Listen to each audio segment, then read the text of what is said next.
أولاً بقى الميعاد والتفاصيل اللوجستية.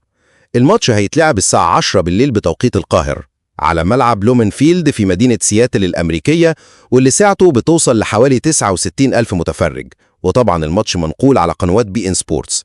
طب تخيلوا معايا كده 69 ألف مشجع في الملعب. يا ترى السفر الطويل لأمريكا وفرق التوقيت ممكن يأثروا على تركيز اللعيبة؟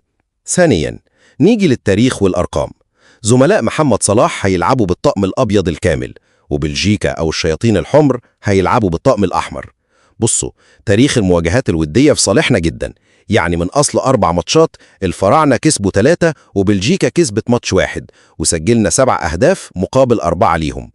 الأرقام دي بتدينا دفعة معنوية ممتازة، بس زي ما كلنا عارفين الوديات حاجة والرسمي في المونديال ده حسبة تانية خالص. فهل نقدر نترجم التفوق التاريخي ده؟ ده ملخص سريع لكل اللي محتاجين تعرفوه عن ماتش مصر وبلجيكا في افتتاح مشوار الفراعنة في كأس العالم 2026. الاثنين 15 يونيو مصر بتلعب أول ماتش ليها في نسخة المونديال التاريخية بأمريكا، واللي بتضم 48 منتخب لأول مرة، والبداية دي هي اللي هتحدد شكل المنافسة كلها. أخيراً، خريطة المجموعة والاستعدادات.